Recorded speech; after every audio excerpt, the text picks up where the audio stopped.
ஓம் சாய்ராம், ஜெய் சாய்ராம். என் அன்பு குழந்தையே, உன்னை தேடி யதார்த்தமாக ஒருவர் வருகிறார் என்றால் அவர் எதற்காக வருகிறார் தெரியுமா? இந்த இடத்திற்கு போனால் கிடைக்கும் என்ற நம்பிக்கையோடு தான் வருகிறார். உன்னால் கொடுக்க முடியும் என்ற நம்பிக்கையோடு தான் வருகிறார். அவருக்கு இருக்கும் நம்பிக்கை உனக்கு இல்லையா? உன்னால் கொடுக்க முடியவில்லையா? எல்லாம் முடியும். நீ ஒரே ஒரு முறை கொடுத்துப்பார். உன்னால் இல்லை என்று சொல்ல முடியாத அளவுக்கு எல்லாமே உன்னை தேடி தானாக வரும். அகண்ட பிரார்த்தனையை நீங்கள் மேற்கொண்டு பாருங்கள். சக மனித உயிர்களின் துன்பத் துயரங்களை காணும்போது இறைவனிடம் அவர்கள் நலம் வாழ மன்றாடி பிரார்த்தனை செய்யுங்கள். இது உங்களின் துயரத்தை நீங்கள் இறையிடம் கூறாமலேயே போக்கக்கூடிய நல்வழியை அமைத்து தரும்.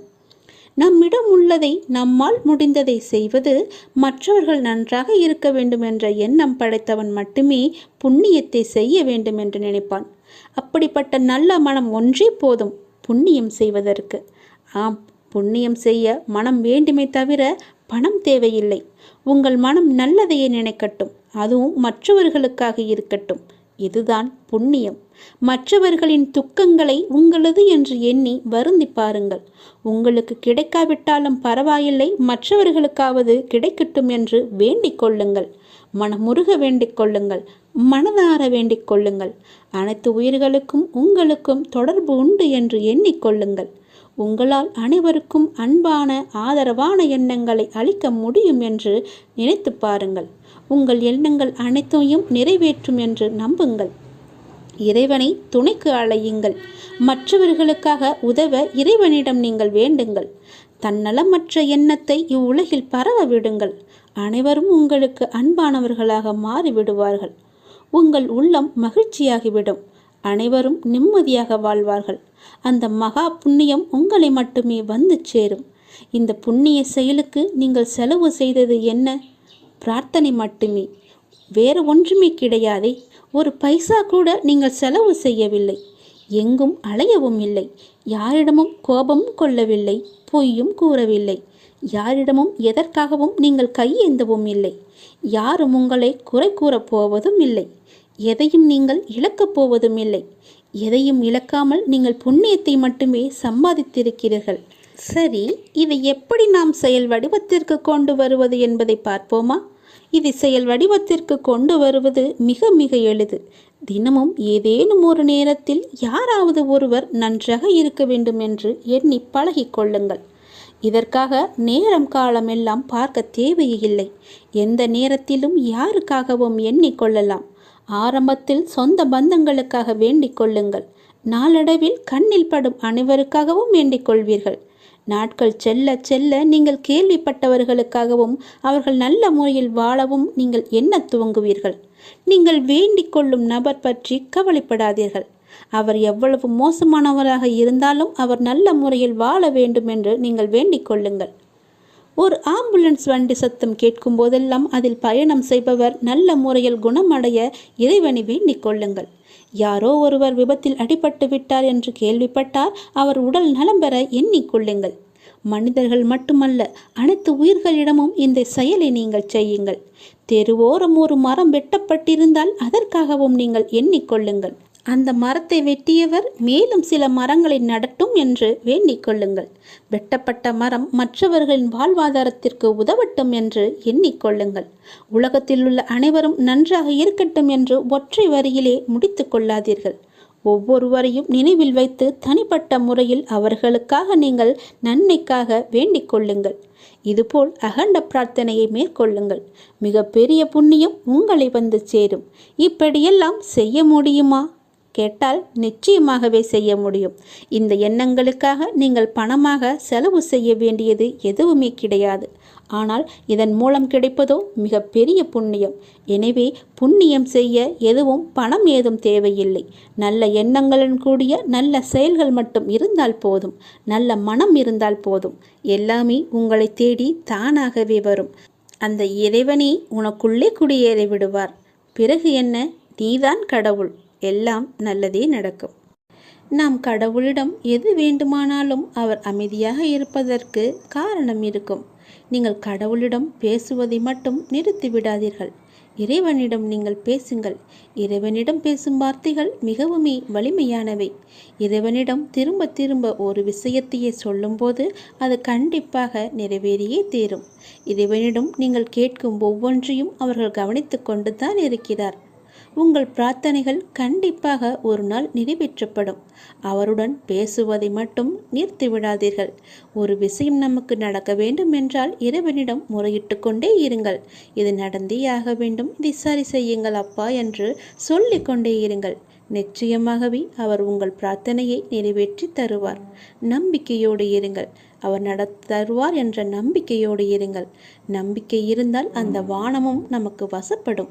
இந்த பிரபஞ்சத்தையே ஆளும் மிகப்பெரிய சக்தி உங்களது தேவைகளையும் கண்டிப்பாக நிறைவேற்றும். இறைவனால் நிறைவேற்ற முடியாத அளவிற்கு பெரிய பிரார்த்தனைகள் எதுவுமே கிடையாது. அவர்தான் அந்த பிரச்சனையை உருவாக்கியவருக்கு பிரச்சனையை தீர்க்க தெரியாதா? உங்களுக்கு தேவையானதை கண்டிப்பாக அவர் வழங்கிக் கொண்டே இருப்பார். அதை யாராலும் தடுக்க முடியாது. இதுவரை இறைவன் கொடுத்ததற்கு இனி கொடுக்க போவதற்கும் என அனைத்துக்குமே நீங்கள் நன்றி சொல்ல வேண்டும். நன்றி சொல்ல மறவாதீர்கள். உங்களை கைப்பிடித்து வழி நடத்தி கொண்டிருக்கும் சக்தியை முழுமையாக நம்புங்கள். நீங்கள் யார் மீது ஒருவர் மீது நம்பிக்கை வைத்திருக்கிறீர்களோ அது முழுமையான தூய மனதுடன் கூடிய நம்பிக்கையாக இருக்க வேண்டும். எது செய்தாலும் அசைக்க முடியாத நம்பிக்கையாக இருக்க வேண்டும். அப்போதுதான் அவருடைய முழுமையான லீலைகள் நமக்கு தெரிய வரும். என்றுமே அது உங்களை கைவிடாது. உங்களுக்கு வேண்டியது அனைத்தும் வாரி வழங்கும். உங்களுக்கு வேண்டிய அனைத்தையும் பெற்று நீங்களும் உங்களை சார்ந்த அனைவரும் மகிழ்ச்சியோடு வாழ்வீர்கள். அதற்கு அவரே துணையாகவும் இருப்பார். நீங்கள் செய்ய வேண்டியது எல்லாம் அவரிடம் நீங்கள் தினமும் பேசிக்கொண்டே இருப்பது மட்டும்தான். என்ன அப்பா, எப்படி இருக்கிறீர்கள் என்று ஆரம்பித்து எல்லாவற்றையுமே பேசுங்கள். எல்லாவற்றிற்கும் அவர் நிச்சயம் பதில் தருவார். ஆனால் அந்த பதிலுக்கு நீங்கள் கொஞ்சம் காலம் காத்திருக்க வேண்டும். உடனடியாக நடக்க வேண்டும் என்றால் அது நடக்காது. சிறிது காலம் பொறுமையாகத்தான் இருக்க வேண்டும். இப்போது நீங்கள் செய்ய வேண்டிய மிக முக்கியமான காரியம் என்னவென்றால், உங்களுக்கான காரியங்கள் நிறைவேறப் போகும் இந்த நாட்களில் மிக பொறுமையாக இருப்பதுதான். நீங்கள் பொறுமையுடனும் நம்பிக்கையுடன் இருப்பதுதான் அவருக்கு நீங்கள் செய்யும் வழிபாடு, தொண்டு என்று கூட வைத்துக் கொள்ளலாம்.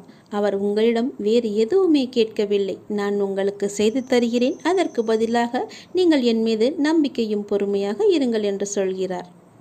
நான் உன் அருகாமையிலேயே எப்பொழுதும் இருக்கின்றேன். உன்னை பார்த்து கொண்டு தான் இருக்கிறேன். உனக்கு என்ன நடக்கிறது? உன்னுடைய பிரச்சனை என்ன? நீ மகிழ்ச்சியாக இருக்கிறாயா இல்லை துன்பக்கடலில் சிக்கிக்கொண்டு இருக்கிறாயா என்று எல்லாமேவற்றையுமே நான் பார்த்து கொண்டு தான் இருக்கிறேன். நீ எதை பற்றியுமே கவலைப்படாதே. நான் உன்னுடனேயே இருக்கிறேன். தாளிடப்பட்ட கதவுகள் என்னை தடுத்து விட முடியாது. நீர் எங்கு இருந்தாலும் என் நினைவில் வைத்துக்கொள். என் நாமத்தை உச்சரி. உமக்கானதை நீ நிச்சயம் கிடைக்கப் பெறுவாய். இது எனது சத்திய வாக்கு. என் வார்த்தைகள் மீது நம்பிக்கை வைத்து நீ செயல்பட்டு கொண்டு இருக்கிறாய் அல்லவா? பிறகு எதற்காக நீ கவலைப்படுகிறாய்? என்றும் என்றென்றும் உங்களோடு நான் இருந்து கொண்டே இருப்பேன். இப்பொழுது இந்த நொடி நான் உன்னுடன் தான் இருக்கிறேன். நீ எங்கு வேண்டுமானாலும் பார். என் ரூபத்தை நீ காணலாம். உனக்கு நல்லது நடந்து கொண்டே இருக்கப் போகிறது. எனது அருளும் ஆசையில் யாரும் ஒன்றுதான். எனது பக்தர்களை பிரித்து பார்க்காதவன் நான். நம்பிக்கை பொறுமையுடன் அமைதி காத்து கொண்டிரு. என் பக்தனுக்கு எல்லாமே சாத்தியமாகும். நல்லதே நடக்கும். எனது அன்பு குழந்தையே, நீங்கள் கடந்து வரும் பயணத்தில் கடைசி நிமிடத்திலும் பொறுமையையும் புத்திசாலித்தனமும் தைரியமும் இருந்தால் எப்படிப்பட்ட துன்பத்தையும் எளிதாக நீங்கள் கடந்து விடலாம். காலச்சக்கரமானது சுழன்று கொண்டே இருக்கிறது. ஒவ்வொரு திருப்பத்திலும் வாழ்க்கையின் போக்கை மாற்றுகிறது. பருவங்கள் குளிர்காலத்துடன் முடிவடையாது. வசந்தம் துளிர்விடும் சிறப்புடன் திரும்புகிறது. சுழலும் சக்கரம் மேலும் கீழும் அசைவது போல ஒரு நீண்ட இரவுக்கு பின் அழகான ஒரு வெளிச்சம் வருவது போல ஒரு பிரகாசமான ஒளி உதயமாகும் இல்லவா? அது போலத்தான் உங்களுடைய இன்பங்களும் துன்பங்களும் நம்மை தவிர்க்க முடியாமல் பின்தொடர்ந்து கொண்டிருக்கின்றன. இவை எல்லாமே உன்னுடைய முன்ஜென்ம கர்மாக்கள். ஆனால் தொந்தரவு இல்லாமல் இருப்பது வாழ்க்கையின் முக்கியத்துவம். உண்மையை அறிந்து கொள்ளுங்கள். எதுவாக இருந்தாலும் அப்பாவின் பாதங்களை நீங்கள் சரணடைந்து விடுங்கள். அவருடைய பாதங்களை நீங்கள் பற்றி கொள்ளுங்கள். சதா காலமும் அவருடைய நாமத்தை நீங்கள் ஜபித்து கொண்டே இருங்கள். உங்களுக்கு வேறு எந்த பிரச்சனையும் வராது, எந்த கஷ்டமும் உங்களை நெருங்காது. காலம் கடந்தும் ஆட்சி செய்யும் இறைவனின் முழுமையை நீங்கள் அடைய முற்பட வேண்டும். அப்போதுதான் உங்களுக்கு வந்த கஷ்டங்கள் எல்லாம், துன்பங்கள் எல்லாம் காணாமல் போய் நிம்மதி கிடைக்கும், மகிழ்ச்சி நிலைத்து நிற்கும். அவருடைய நாமத்தை நேரம் கிடைக்கும் போதெல்லாம் ஜபித்து கொண்டே இருங்கள். உன்னுடைய முன்ஜென்ம கர்மாக்களை எல்லாம் அழிப்பதற்கு என்னுடைய நாமம் ஒன்றே, என்னுடைய திருநாமம் ஒன்றே உனக்கு சிறப்பான மருந்தாக இருக்கும். வந்த இடம் தெரியாமல் ஓடுவதற்கு, உன்னுடைய கர்மா வந்த இடம் தெரியாமல் ஓடுவதற்கு என்னுடைய நாமத்தை நீ ஜபித்து கொண்டே இரு. இடைவிடாது ஜபித்து கொண்டே இரு.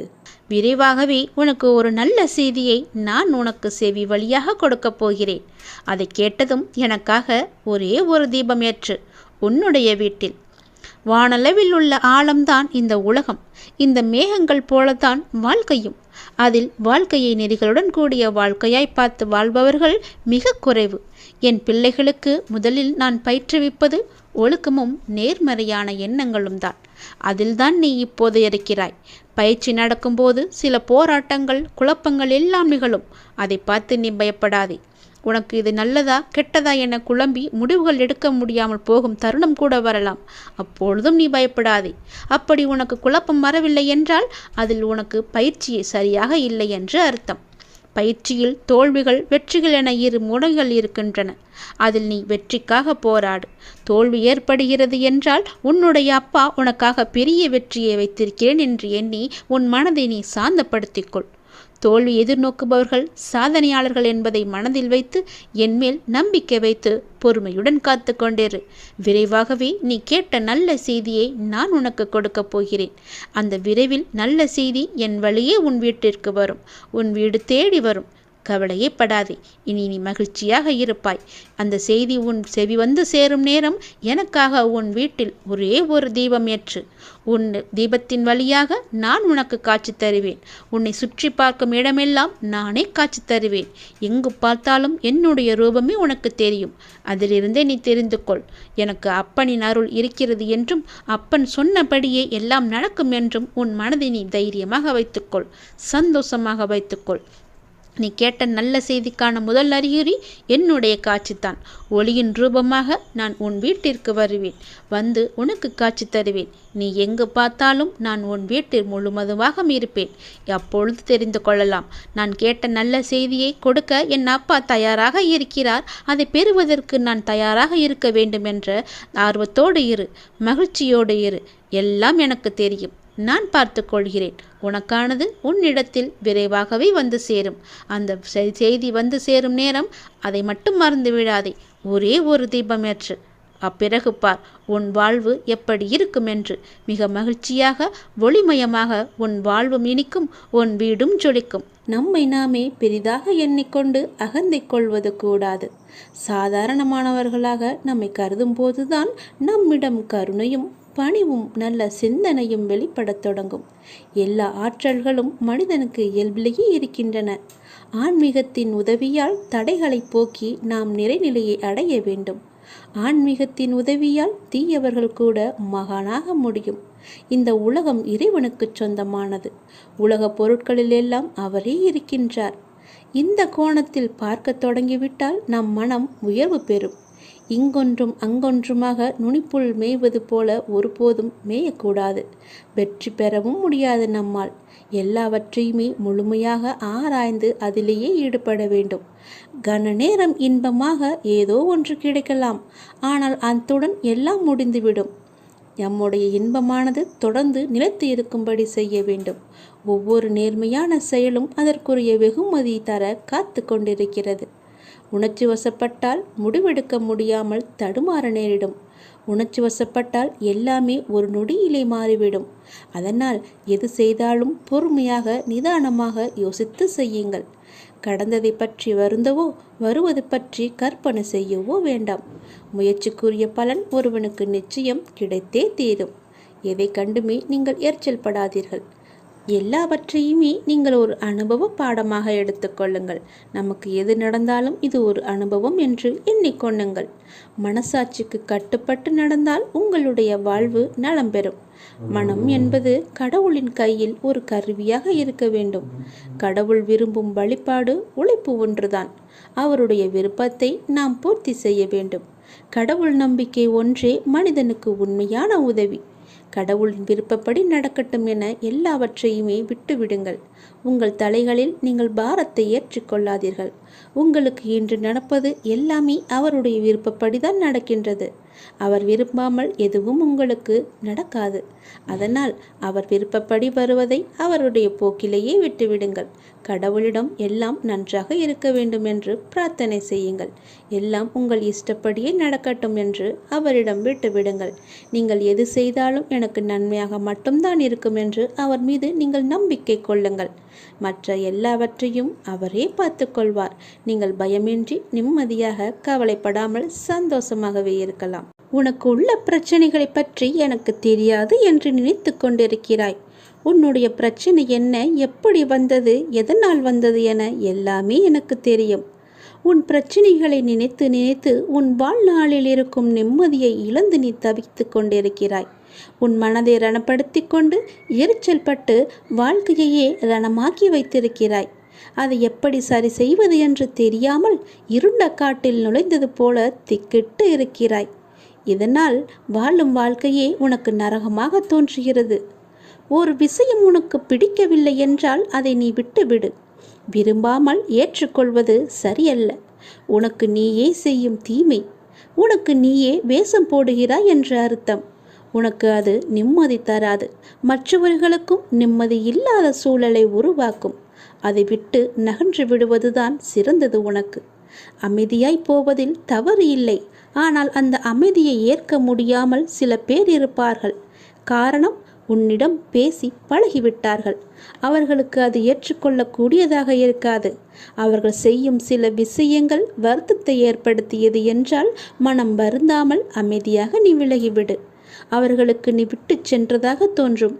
உண்மையான காரணத்தை அவர்களுக்கு நீ உணர்த்த வேண்டுமென்று அழையாதே. உன்னை புரிந்தவர்களாக இருந்தால் அது அவர்களுக்கு தெரியும். அவர்கள் செய்த தவறு என்ன, எதற்காக நீ அமைதியாக இருக்கிறாய் என்று. இதையெல்லாம் ஒரு விஷயமாக எடுத்துக்கொண்டு நீ கலங்காதே. அதை மற்றவர்களிடம் கோபமாய் வெளிப்படுத்துகிறாய். அப்படி அவர்கள் என்ன செய்தார்கள்? கோபத்தையும் எரிச்சலையும் விடு. உன்னை காயப்படுத்தினது நியாயமில்லைதான். அதற்காக அந்த கோபத்தை மற்றவர்களிடம் காண்பிப்பது மிகவும் தவறு.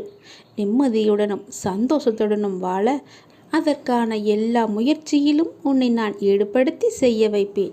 நானே துணை நின்று உன்னை காப்பேன். நீங்கள் வாழ பிறந்திருக்கிறீர்கள். வாழ்வை அனுபவித்து வாழ வேண்டும்.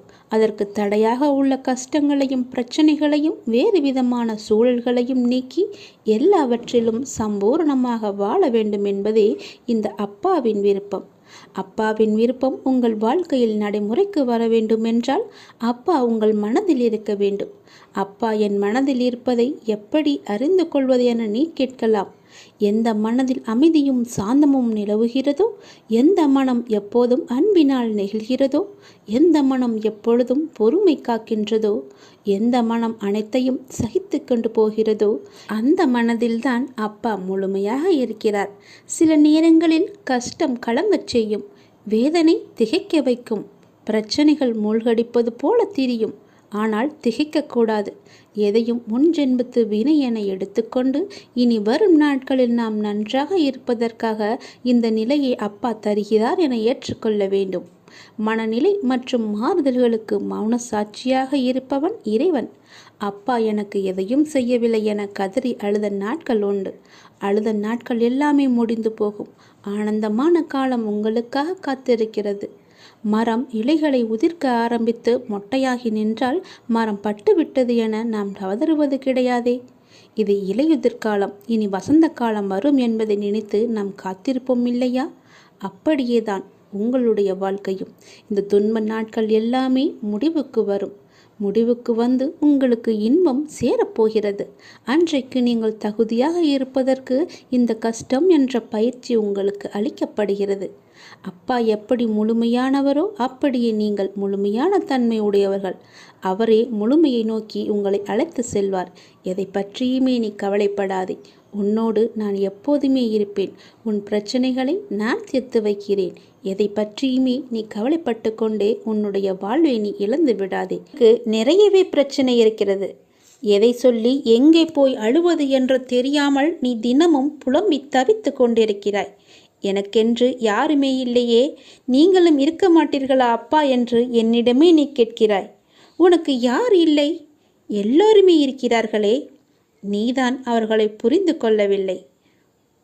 யார் என்று சொல்கிறேன் தெரியுமா? அந்த கடவுளை தான் சொல்கிறேன். உனக்காக அம்மாவாக அந்த அம்மன் இருக்கிறார். அப்பாவாக அப்பன் ஈசன் இருக்கிறார். குருவாக நானும் இருக்கிறேன். உனக்காக எல்லோருமே இருக்கும்போது, உனக்காக அந்த கடவுள்களே இருக்கும்போது நீ ஏன் எனக்கு யாருமே இல்லை என்று சொல்கிறாய்? உன் கவலையை போக்க அந்த படைத்த இறைவன் எங்களுக்கு தெரியாதா? உன் பிரச்சனை என்ன என்பது எங்களுக்கு தெரியாதா? உன் பிரச்சனையை கேட்பதற்கு எவரும் இல்லை என்று நீ கவலைப்படாதே. உனக்காக நாங்கள் எல்லோருமே இருக்கிறோம். எந்த பிரச்சனையாக இருந்தாலும் சரி, எங்களிடம் சொல். உடனே நாங்கள் தீர்வு கொடுக்கிறோம். உனக்காக, என்னுடைய குழந்தைகளுக்காக நாங்கள் எது வேண்டுமானாலும் செய்வோம். உன்னை படைத்தது யார் என்று நினைக்கிறாய்? உன்னை படைத்தது நாங்கள்தான். எங்களுக்கு தெரியாதா? நீ எங்கு, எப்போது, எப்படி பிறக்க வேண்டும், யார் வயிற்றில் பிறக்க வேண்டும், யார் உனக்கு அப்பாவாகவும் அம்மாவாகவும் இருக்க வேண்டும் என்று எங்களுக்கு தெரிந்துதான் நான் உன்னை படைத்தேன். நாங்கள் உங்களுக்கு செய்வது எல்லாமே நன்மையாகத்தான் இருக்கும். அதனால்தான் இவர்களுக்கு உன்னை பிள்ளையாக படைத்தேன். இப்போது நடந்தது, இதற்கு முன்பு நடந்தது, இனிமேல் நடக்கப் போவது எல்லாமே எங்களுக்கு தெரிந்துதான் நடக்கிறது என்பதை நீ ஏன் மறந்துவிட்டாய்? உன்னுடைய கவலைகளை பற்றி எங்களுக்கு தெரியாதா?